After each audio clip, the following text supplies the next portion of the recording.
Oke guys, assalamualaikum warahmatullahi wabarakatuh. Gimana kabar semua? Semoga selalu sehat dan tetap dipermudah segala urusan dan makin ditambahkan rezekinya. Dan juga tidak lupa kita berdoa semoga kita dilindungi Allah SWT dimanapun kita semua berada. Amin ya rabbal alamin. Nah, di video kali ini guys ya, kita nggak akan bahas bypass ya di sini ya.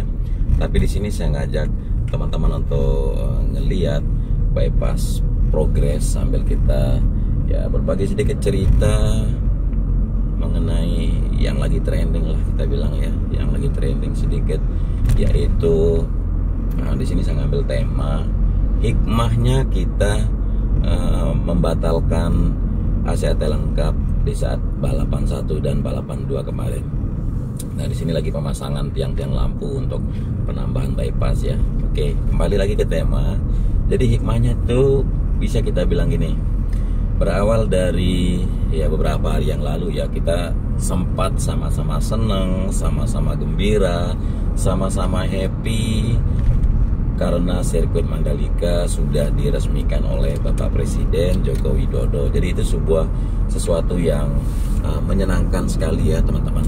Lalu hari berikutnya kita sama-sama melihat bagaimana itu gelaran untuk pre-practice dan juga kualifikasi di acara ACAT lengkap pada tanggal 13 November kemarin ya. Dan kita tahu juga di saat tanggal 14 November hari kemarin, yang mana sudah jadwalnya yaitu untuk race pertama dan race kedua.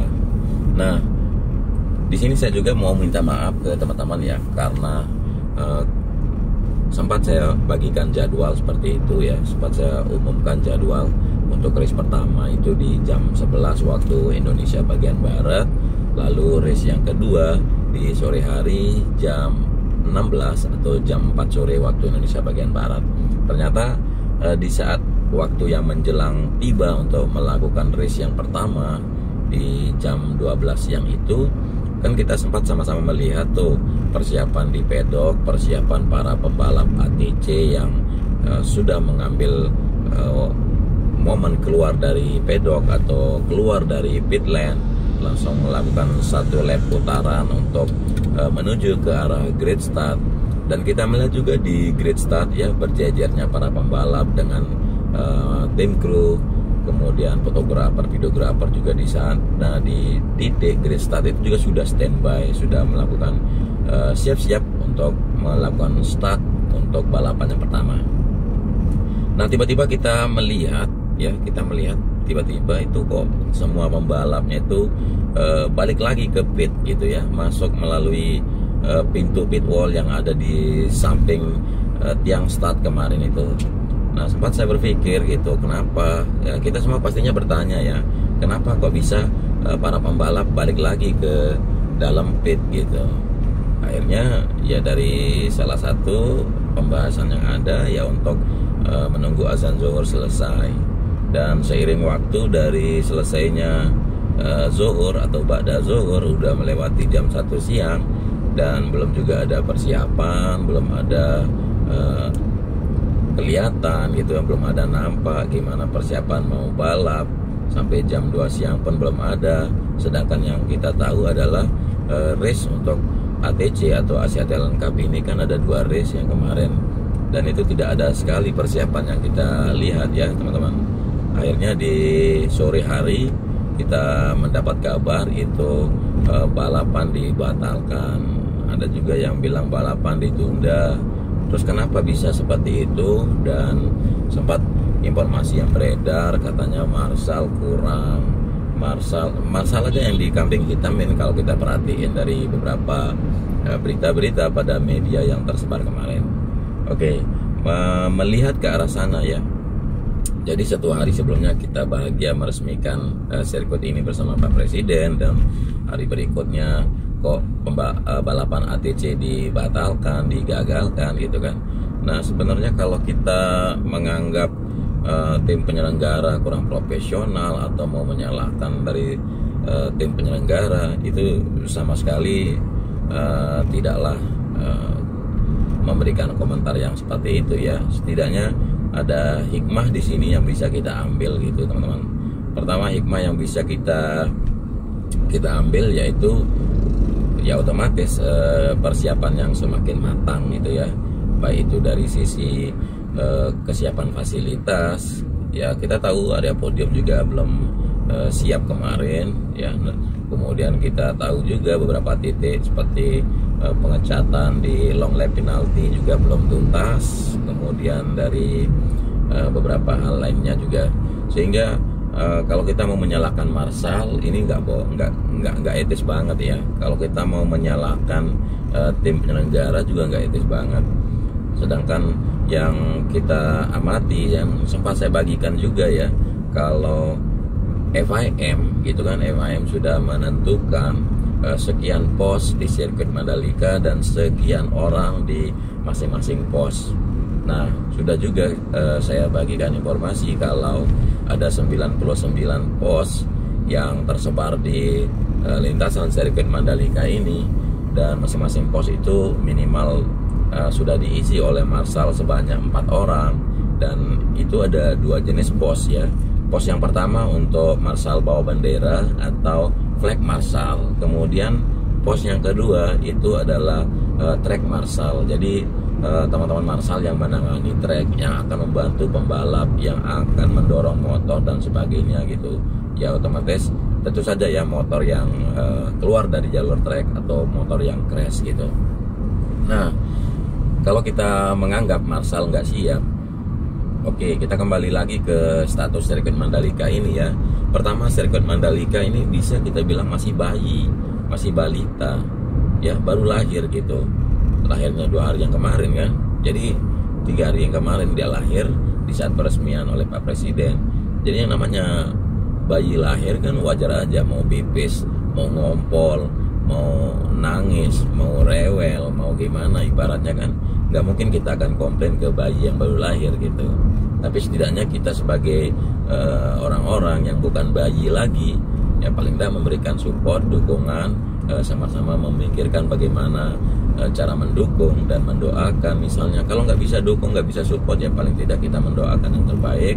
Dan hikmahnya di situ ya teman-teman, hikmahnya di situ makin mematangkan segala hal yang harus dipersiapkan menjelang balapan SBK atau Superbike pada hari Jumat ke depannya, hari Jumat depan sampai hari Minggunya. Dan hikmah yang lain juga yang bisa kita petik adalah ini sebagai pembelajaran kita semua kan. Karena sebelumnya dari info yang udah kita tahu, FIM menentukan sekian pos, sekian Marshall. Kok sekarang tiba-tiba Marshall dianggap kurang. Kok sekarang tiba-tiba banyak teman-teman nyalahin Marshall nggak becus, Marshall malu-maluin dunia, Marshall banyak sekali yang komentar yang masuk itu saya lihat. Nah, ada juga yang komentar Marshall datangin aja dari luar Lombok, Marshall datangin aja yang dari luar Indonesia. Jadi nanti salah lagi ya, panitia atau penyelenggara akan salah lagi, mendatangkan Marshall dari luar Lombok aja bisa disalahin. Kenapa? Ya karena untuk jumlah Marshall yang ditentuin aja kan sekitar 200-an orang yang dibutuhin. Sedangkan kita punya Marshall itu 250 orang. Nah, tahap untuk menentukan siapa yang akan bertugas sebagai Marshall pun juga tidak gampang ya teman-teman ya. Pertama harus hobi balap lah gitu, hobi nonton balap, hobi hobi pecahin genang telinga dengan suara-suara knalpot yang balapan di lintasan. Itu pertama. Dan yang kedua itu harus siap menjadi relawan, suka relawan tanpa pamrih, tanpa bayaran.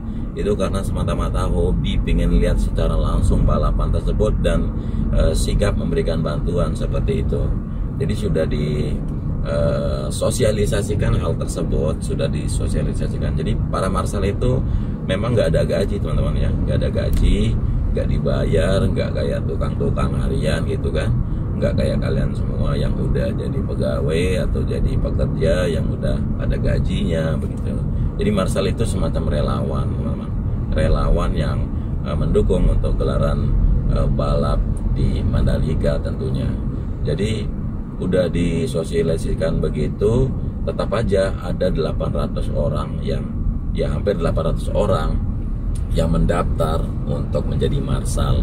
Nah, dari 800 orang itu ternyata yang lulus dari administrasi, ya, kemampuan bahasa Inggris, kesehatan jasmani rohani gitu kan, itu diambil 400 orang gitu. Dari perekrutan kita bilang ya, pendaftaran ada 800-an orang, kemudian perekrutannya alhamdulillah 400-an orang. Nah, di tahap perekrutan itu belum tentu langsung jadi marshal gitu kan. Jadi ada namanya tahap seleksi lagi. Tahap seleksi ini yang disortir gitu kan, yang paham dengan bendera, yang paham dengan apa yang dilakukan di saat kejadian seperti ini itu di trek misalnya.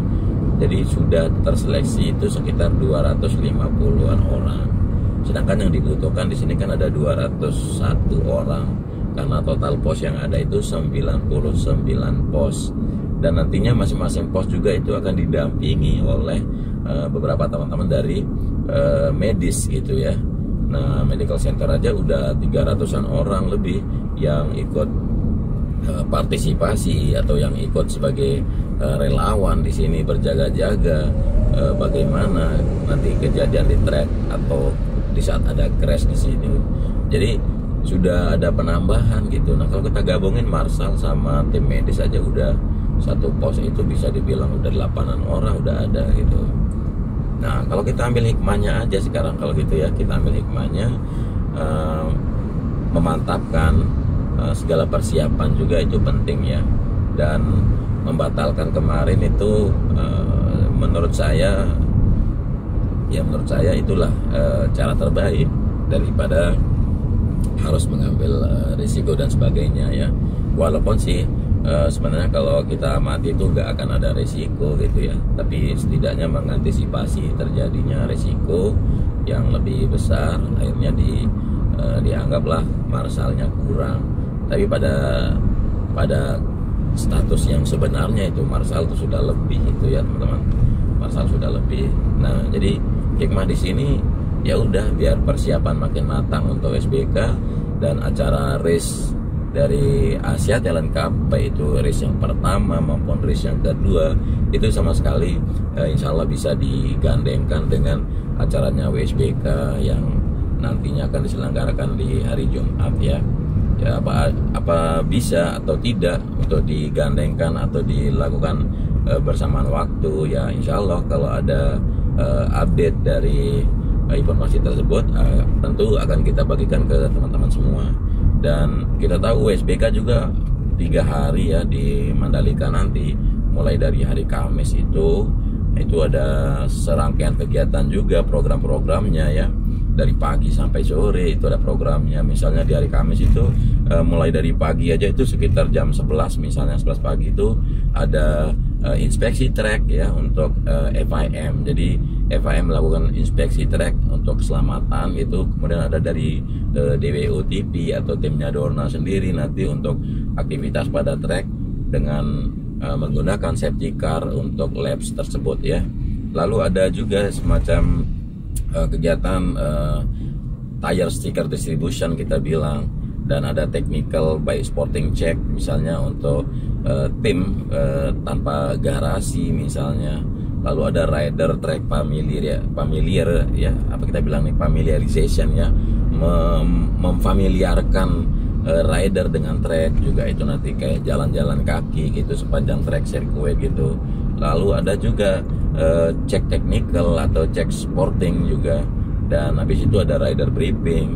Itu kegiatan di hari Kamis saja teman-teman.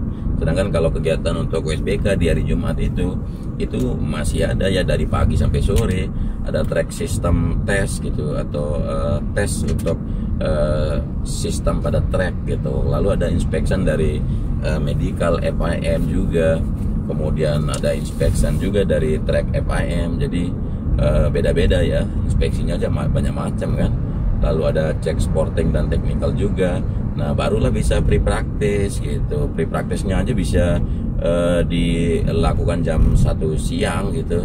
Jam 1.30 lah paling enggak, itu pre-practice yang pertama untuk SSP yang 300 gitu. Lalu ada pre-practice yang pertama buat SBK, dan di jam 1.30 nanti ada pre-practice yang pertama juga untuk SSP gitu. Dan ada juga untuk pre-practice yang kedua nanti di saat selesai pre-practice yang pertama untuk masing-masing kelas tadi, baik itu untuk SSP, baik itu untuk SSP 300, kemudian ada SSP SBK maksud saya. Nah itu yang schedule yang di hari Kamis sama Jumat aja. Ya ngomong-ngomong kita sudah nyampe di Mandalika nih teman-teman ya. Welcome to Mandalika. Terlihat sekali di depan ini tulisan yang membentang lebar ya, lumayan terlihat megah ya.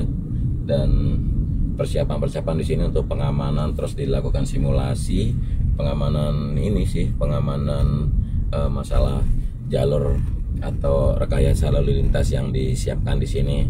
Nah untuk kembali lagi ke jadwal hari Sabtu ya USBK-nya, itu dari pagi juga ya, masih kembali hampir sama dengan pada Jumatnya. Itu ada tes sistem pada track, kemudian ada inspection FIM medical, lalu ada inspection track untuk FIM juga. Nah baru ada free practice yang ketiga. Nah habis itu ada T-Shot Super Pole ya. T-Shot Super Pole ini juga nanti masing-masing ada SSP 300, ada SSP yang biasa dan juga SBK-nya. Nah barulah ada ada race yang pertama. Race yang pertama paling enggak nanti sekitar jam 1.45 lah jam 12.45 itu udah mulai race yang pertama untuk SSP 300 gitu. Lalu ada SBK-nya juga menyusul dalam waktu berapa lama ya, mungkin jedanya setengah jam lah gitu ya. Dan juga ada SSP-nya juga untuk race yang pertama. Nah baru itu ada grid dan pit walk untuk pertama gitu. Nah di hari Minggunya juga hampir sama itu. Hari Minggu hampir sama, bedanya adalah kalau di hari Minggu itu ada warming up gitu kan sebelum race gitu. Kan pertama dari pagi itu udah disiapin tuh dari jam 8 pagi itu dari track system testnya, kemudian FIM medical inspection.